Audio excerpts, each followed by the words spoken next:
Hello students, welcome to my channel school online 24/7। I am Sandhya Tripathi और आज मैं आपको द साउंड ऑफ म्यूजिक पढ़ाने जा रही हूँ। It is the second chapter of your book and it is from your beehive book for 9th class and this chapter is divided into two parts, and today I am going to describe the first part of this chapter.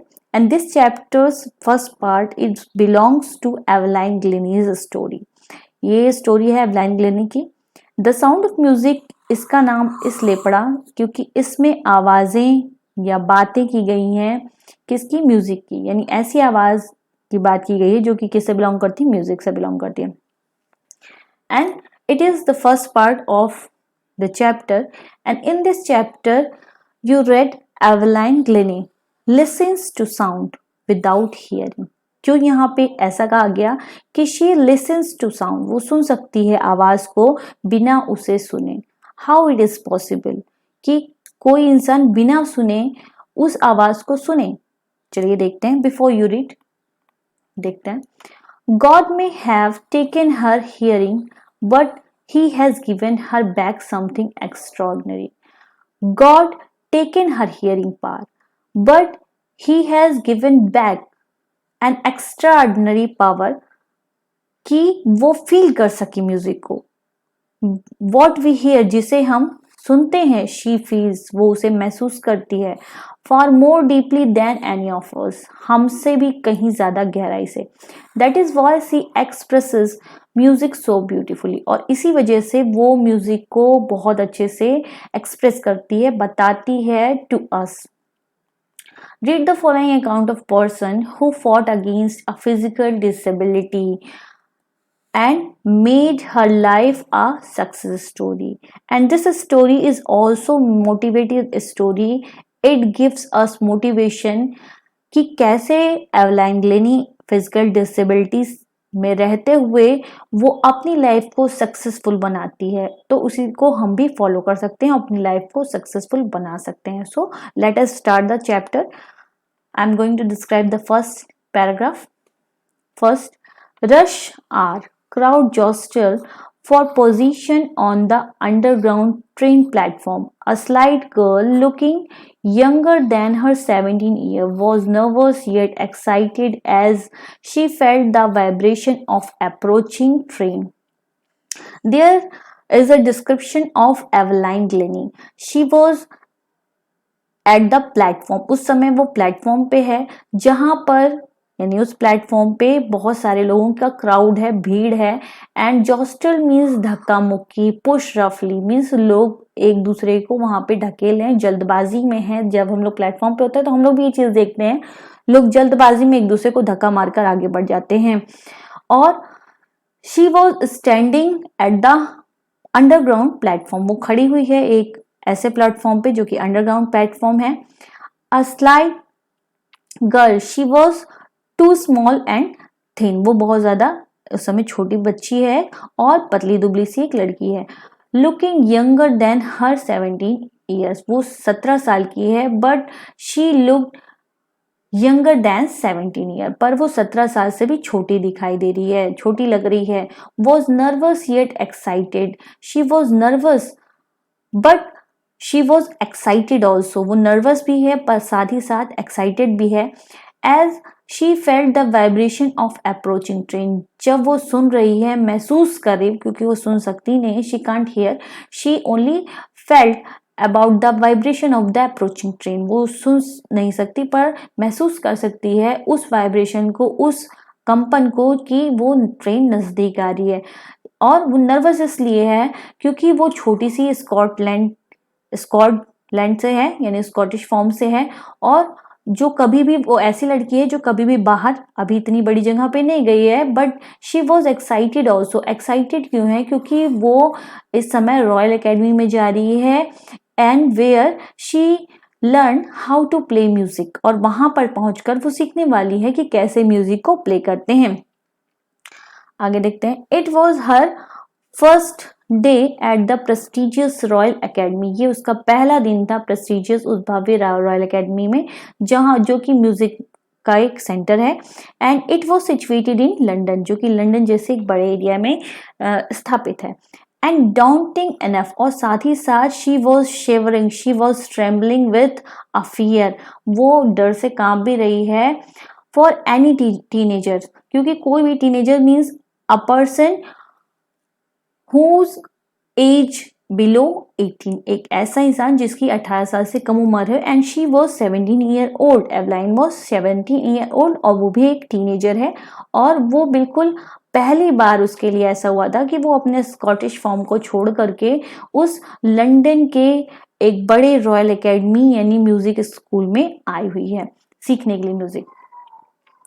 But this aspiring musician face a bigger challenge, पर इसके साथ साथ उस musician ने, यानी जो एक ऐसा aspiring musician means who wants to be a musician, जो कि म्यूजिशियन बनना चाहता था, तो इस म्यूजिशियन यानी एवलाइन ग्लेनी ने भी बहुत से चैलेंज देखे और बहुत से बड़े बड़े चैलेंज को फेस किया साथ साथ में।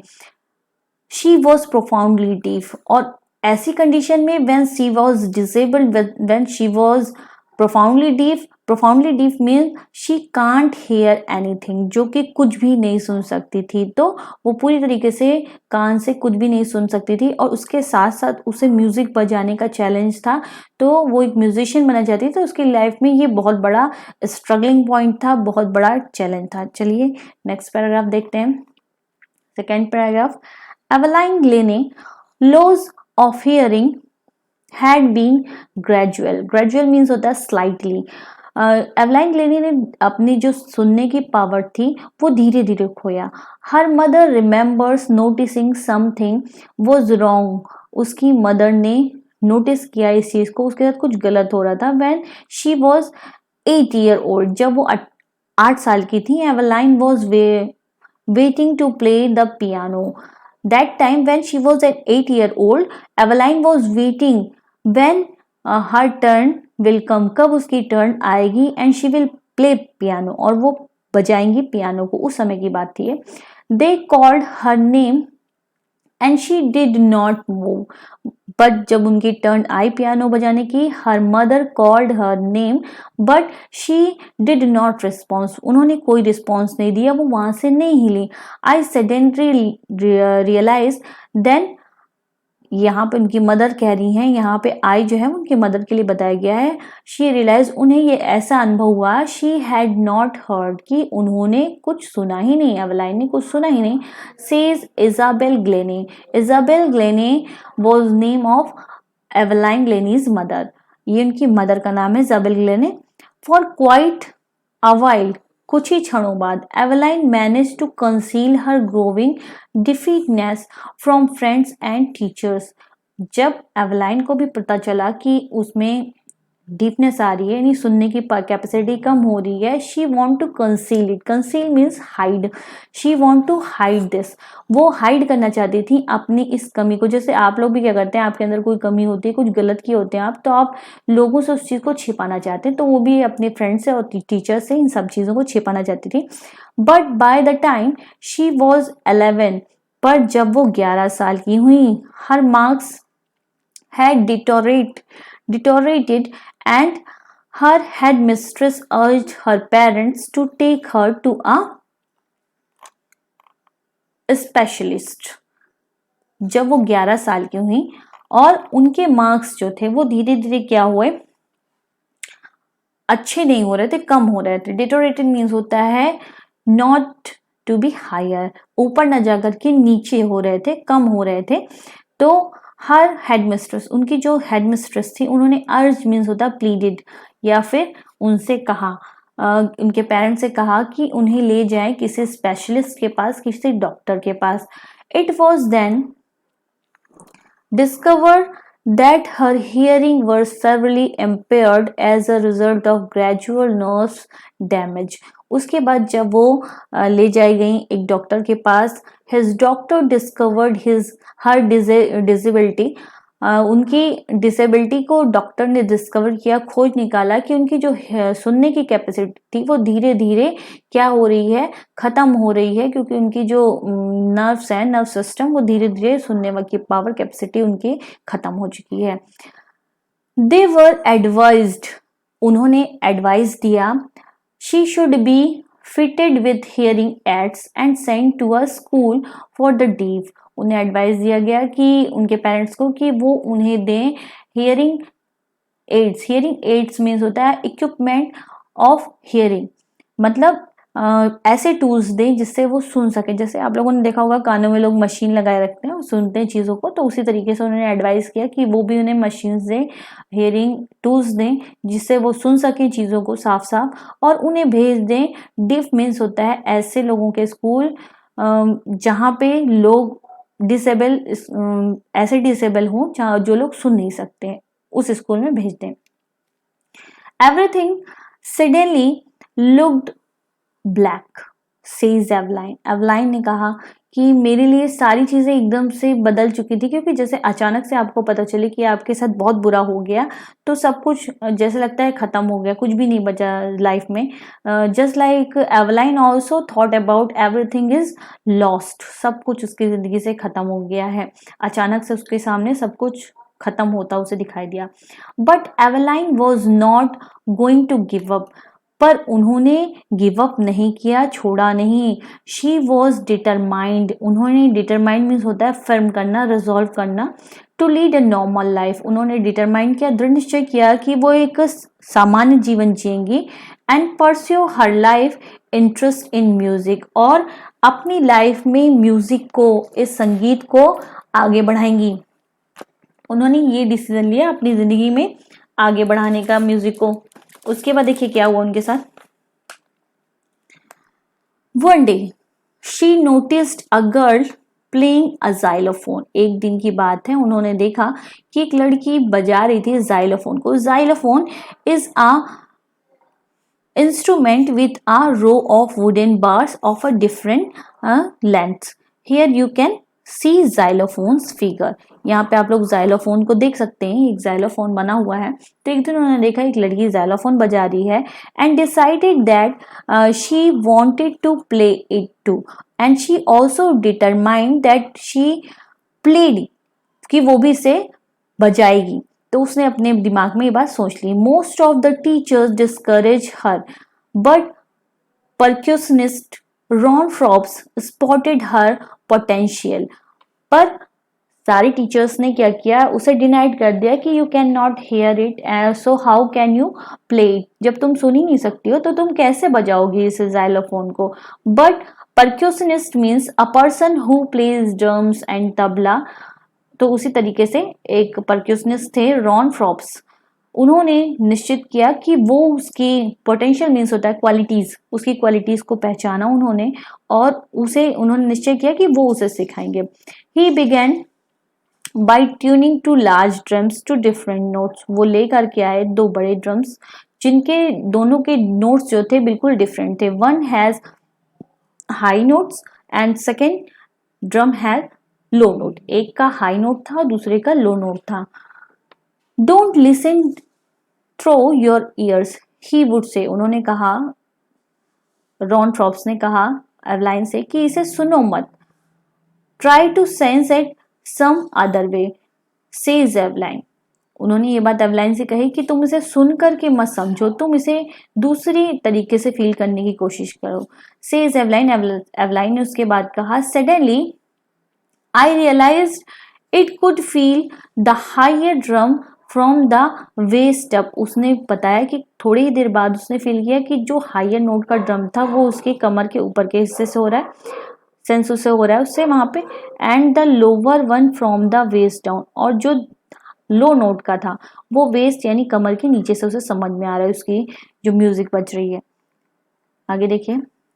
फ्रॉप्स रिपीटेड द एक्सरसाइज। फ्रॉप्स ने दोबारा से इस चीज को रिपीट करने के लिए कहा, and soon Evelyn discovered that she could sense certain notes in different part of her body। और जल्दी ही एवलाइन ने ये चीज़ डिस्कवर कर ली, पता कर लिया कि उसके बॉडी में जो म्यूजिक के ट्यून्स हैं वो अलग अलग पार्ट से उसे समझ में आ रहे हैं। I had learned to open my mind and my body to sound and the vibration, and thus she learned how to play, how to realize the music the sound. और इस तरीके से उसने सीखा कि कैसे म्यूजिक और वाइब्रेशन को अपनी बॉडी से अपने माइंड से सीखा जाए। The rest was share determined and hard work. और इस रेस्ट ने और इस तरीके से उसकी हार्ड वर्क ने उसे पूरी तरह से मतलब होता है कंप्लीटली उसे दृढ़ निश्चय दिया, डिटरमाइन किया एंड और उसके कठिन परिश्रम से उसने सारी चीजों को सीखा। Fourth stanza, she never looked back from that point onward. और इस सब के बाद जब उसे समझ में आ गया कि कैसे वो सारी चीजें वो बजाए, उसे सेंस करे, उसे फील करे, उसने कभी भी पीछे मुड़कर नहीं देखा, वो आगे बढ़ती गई। She toured the United Kingdom with a youth orchestra and by this time she was 16, and after this she toured United Kingdom UK with a group of orchestra member, and in this group all the members was younger। इस group में सारे लोग जो थे वो कम उम्र के थे और उसके साथ ही वो यूनाइटेड किंगडम गई, यूके गई और वहां पर ऑर्केस्ट्रा में जाते समय वो केवल 16 साल की थी। She had decided to make music her life. और उसने डिसाइड कर लिया था कि वो एक बड़ी म्यूजिशियन बनेगी और म्यूजिक को ही अपना जीवन बनाएगी। She auditioned from the royal academy of music and scored one of the highest mark in the history of the academy। और उसके बाद उसने ऑडिशन दिया। Audition is a part of and a short performance of for a participants so that the director could decided whether she was good enough। और ये एक ऐसी छोटी सी परफॉर्मेंस होती है जिससे जो होते हैं डायरेक्टर्स होते हैं वो ऑडिशन से ये डिसाइड करते हैं कि ये हमारी म्यूजिक के लिए परफेक्ट थी। तो उसी तरीके से उन्होंने भी ऑडिशन दिया रॉयल एकेडमी में एज अ म्यूजिशियन। और उन्होंने उस समय उसकी हिस्ट्री यानी जितना भी इतिहास था अभी तक रॉयल एकेडमी में जितने भी लोग सीखने आए थे बजाने आए थे उनमें सबसे बेहतरीन सबसे ज़्यादा हाईएस्ट मार्क एवलाइन ने स्कोर किया। She gradually moves from orchestra work to solo performance. और इस प्रकार से वो धीरे धीरे वो ऑर्केस्ट्रा यानी जो सबके साथ ग्रुप परफॉर्मेंस था उससे उन्हें धीरे धीरे वो क्या किया उन्होंने वो सोलो परफॉर्मेंस देने लगी। यानी सबके साथ साथ होने के बाद वो अब अलग यानी अकेले परफॉर्मेंस देने लगी। At the end of her 3 years course. और आखिर में जब उन्होंने अपना 3 साल का कोर्स कंप्लीट कर लिया उस एकेडमी से, she had captured most of the top awards. उन्होंने कई सारे टॉप अवार्ड जीते उस एकेडमी के। एंड फॉर ऑल दिस और इस सब के बाद Evelyn won't accept any hint of heroic achievement. इस सब के बाद भी एवलाइन कभी ये नहीं मानती थी कि उन्होंने बहुत ज़्यादा बहुत बड़ी अचीवमेंट हासिल कर ली, वो और भी बहुत सारी चीज़ें अचीव करना चाहती थी। If you work hard and know where you are going you will get there. और उन्होंने कहा कि अगर आप कठिन परिश्रम करेंगे और आप जानेंगे कि आप कहाँ जा रहे हैं तो निश्चित रूप से आपको सक्सेस सफलता जरूर मिलेगी।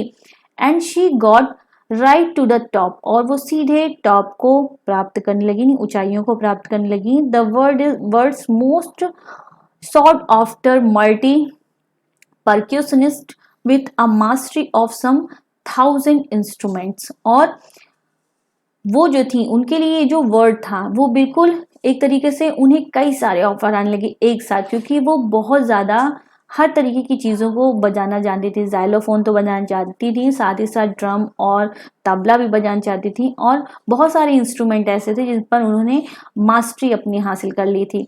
And heroic international schedule and hectic. और उनका जो इंटरनेशनल शेड्यूल था वो बहुत ज़्यादा हेक्टिक था, बहुत ज़्यादा वो बिजी रहती थी क्योंकि उनके पास इतने सारे ऑफर्स थे और वो जो थी वो सब जगह पे अपने हेक्टिक शेड्यूल में से बहुत ज़्यादा कठिनता से ही निकाल कर कहीं जा पाती थी, इतने सारे ऑफर उनके पास आने लगे थे। It is intriguing to watch Evelyn function so effortlessly without hearing. और ये इंट्रोगुशिंग मतलब होता है फैसिनेटिंग एंड क्यूरियस, उनके लिए बहुत ही क्यूरियस कर देने वाला था लोगों के लिए कि वो एवलाइन किसी भी फंक्शन में जाती थी तो बिना किसी कठिन प्रयास के साथ, विदाउट हियरिंग, जबकि वो कुछ सुन नहीं सकती थी। इन आवर 2 hour डिस्कशन, एक फंक्शन में गई और यहाँ पर बता रहे हैं कि जो आपके ऑथर हैं उन्होंने 2 घंटे तक लगातार उनका इंटरव्यू लिया, एक तरीके से उनसे बातचीत की। उन्होंने she never miss a word, उन्होंने एक भी शब्द मिस नहीं किया जो भी आपके ऑथर के थ्रू बोले गए थे, क्योंकि वो सुन नहीं सकती थी, बट उनसे ऐसी कोई गलती नहीं हुई। मैन विथ बजी breads give me trouble, she laughed, उन्होंने कहा कि मैं केवल वहीं पे थोड़ा सा ट्रबल होती हूँ जब कोई ऐसा इंसान मुझसे बातें करें जिसकी बुशी मीन्स होता है लंबी दाढ़ी हो और लिप्स मुझे ना दिखाई दे रहे हो। उन्होंने हंसते हुए मुझे कहा और उन्होंने ये बताया क्यों मैं ट्रबल फील करती हूँ। It is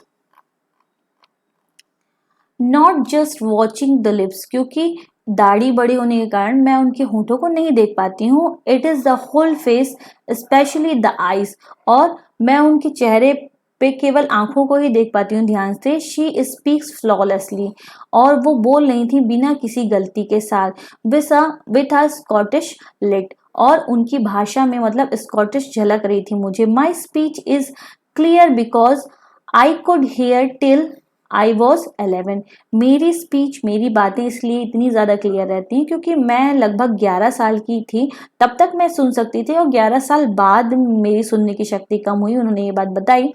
but that doesn't explain how she manage to learn French and master basic Japanese. पर ये बात नहीं समझ में आ रही है मुझे कि मैं कैसे बताऊं कि वो उन्होंने किस तरीके से सीखी इतनी अच्छी फ्रेंच और इतनी अच्छी मास्टरी की उन्होंने जापानी लैंग्वेज पे।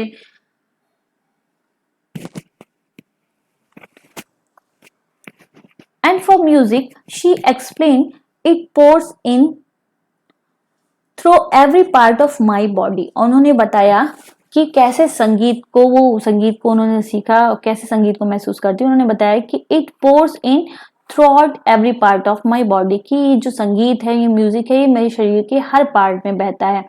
It tinkers in the skin, my cheek bones and even in my hair, ये मेरे चेहरे पे, मेरे स्किन पे, मेरे गालों पे और हर जगह पे अगर आप देखेंगे तो म्यूजिक की ही म्यूजिक मिलेगा आपको।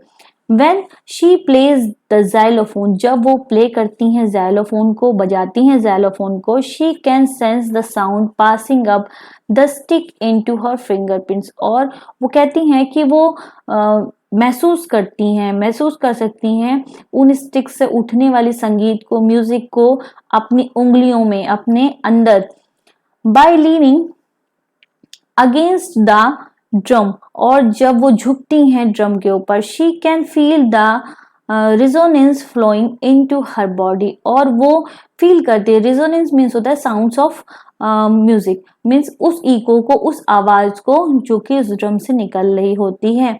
ऑन अ वुडन प्लेटफॉर्म, और ऐसे प्लेटफॉर्म पे जब वो खड़ी होती है जो कि लकड़ी का बना होता है, तो वो क्या करती हैं, शी रिमूव्स हर शूज, वो उतार देती हैं अपनी चप्पलों को। That is vibration passes throughout her bare feet, जिससे वाइब्रेशन जो है, जो आवाज की ध्वनि है, वो पैरों से होती हुई उनके अंदर जाए, उनके लेग्स से उनकी बॉडी में जाए। नॉट सरप्राइजिंगली, इसके लिए बिल्कुल भी आश्चर्य होने की जरूरत नहीं है। एवलाइन डिलाइट्स हर ऑडियंस, एवलाइन जो है वो निश्चित रूप से खुश करती हैं अपनी ऑडियंस को। इन 1991 में she was presented with the Royal Philharmonic Society prestigious soloist of the year award, और 1991 में उन्होंने जब रॉयल फिलोमेनिक सोसाइटी की तरफ से उन्हें सोलिस्ट मतलब होता है अकेले, उन्होंने म्यूजिक बजाया और उन्होंने प्रेजेंटेशन किया, उसमें उन्हें best performer of the year का अवार्ड मिला। सेज मास्टर परक्यूशनिस्ट जेम ब्लेड्स, उनके बारे में जेम्स ब्लेथ, जो कि एक बहुत ही मशहूर तबला वादक है, उन्होंने कहा, God may have taken her hearing, but he has given her back something extraordinary. निश्चित रूप से ईश्वर ने, भगवान ने उनकी हियरिंग सेंस को छीन लिया, उनसे ले लिया, बट उन्होंने एक बहुत ही एक्स्ट्रॉर्डनरी मीन्स एक असाधारण सी चीज उन्होंने दी। वॉट वी हियर, जिसे हम सुनते हैं, शी फील्स दैट थिंग, वो उन सारी चीजों को महसूस कर सकती हैं। Far more deeply than any of us, इतना ज्यादा अच्छे से जितना कि हम सुनकर नहीं कर सकते, उससे ज्यादा अच्छे से वो एक्सप्रेस कर सकती हैं। That is why she expresses music so beautiful, और इसी वजह से वो म्यूजिक को इतने अच्छे से एक्सप्रेस करती हैं, यानी बताती हैं अपने जाइलोफोन्स और अदर्स इंस्ट्रूमेंट से। Evelyn confessed that she is something of the workaholic. Evelyn जो है वो कन्फेस करती हैं, एडमिट करती हैं, she admitted that thing that she is enjoyed her work, कि वो एंजॉय करती थी अपने काम को, अपने वर्क को। I have just got to work, वो चाहती हैं हमेशा काम करते रहना। Often harder than classical musician, उसी तरीके से जैसे कि क्लासिकल म्यूजिशियन करते हैं वैसे ही। But the reward are enormous, और उसके बदले जो रिवार्ड उन्हें मिलता है वो भी बहुत ज्यादा प्रशंसनीय है। उनके काम के लिए जो भी उनको अवार्ड मिलता है वो बिल्कुल ही सराहनीय है। आगे देखिए, apart from the regular concert, और वो रेगुलर कंसर्ट जितने होते रहते उसमें पार्टिसिपेट करती रहती थी। Evelyn also gives the free concert in prison and hospital. Evelyn जो है वो फ्री कंसर्ट मतलब बिना किसी पेमेंट के जेल में और हॉस्पिटल्स में अपने म्यूजिक से लोगों का मन बहलाती थी, वहां पे पेशेंट्स और कैदियों का। She also gives high priority to classes for younger musician, और वो बुरी तरीके से बहुत ज्यादा जो नए लोग होते थे, जो नए बच्चे होते थे, उनको सीखने के लिए क्लासेस भी दिया करती थी। Anne Richlin of the Beethoven fund of deaf children says, और ये एक फंड का नाम है जिन्हें बहरे बच्चे, यानी जो ऐसे बच्चे डिसेबल होते थे जिन्हें कुछ सुनाई नहीं देता था, उनके लिए ये उन्होंने फंड चलवाया। She is shining inspiration of for these children, और वो बिल्कुल एक तरीके से चमकता हुआ इंस्पिरेशन सितारा है उन बच्चों के लिए जो सुन नहीं सकते। They see that there is nowhere that they can not go, और वो उन्हें बताती हैं, एक तरीके से आइडियल के रूप में काम करती हैं, और वो बताती हैं कि आप लोग मुझे, उनका जो कैरेक्टर है वो उन बच्चों के लिए एक प्रेरणा स्रोत है, और वो गिव अप ना करने का बच्चों को सलाह देता है।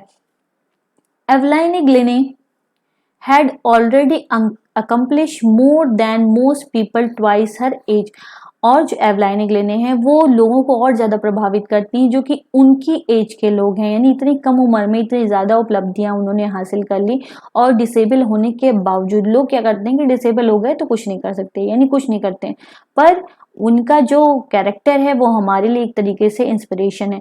She has broad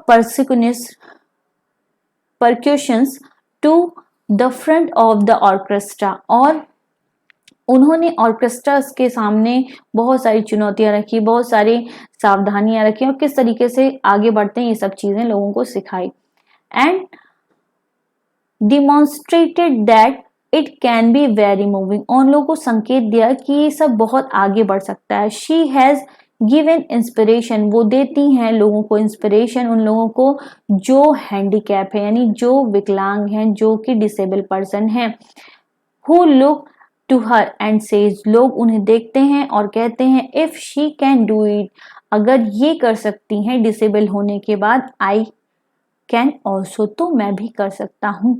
and not to least she has given enormous pleasure to million, और इसके बावजूद भी उन्होंने बहुत से लोगों को बहुत ज्यादा खुशियां दी, करोड़ों लोगों को जो कि उनसे इंस्पायर भी हैं और साथ साथ उनके काम से खुश हैं। तो इस तरीके से देखा फ्रेंड्स, आप लोगों ने देखा दोस्तों कि कैसे एक ऐसी लड़की जो कि डिसेबल है, जो कुछ नहीं सुन सकती है, उसने अपनी लाइफ को कितना आगे बढ़ाया और किस तरीके से आगे बढ़ती गई, पीछे मुड़कर उन्होंने कुछ नहीं देखा। वीडियो आपको समझ में आया हो तो वीडियो को लाइक, कमेंट और शेयर कीजिए, और चैनल को सब्सक्राइब कीजिए ताकि आगे जितने भी वीडियोस मैं आपके लिए अपलोड करूँ वो आपको इजीली मिल जाए। साथ में बेल आइकॉन जरूर प्रेस कीजिए नोटिफिकेशन के लिए। And thanks for watching this video.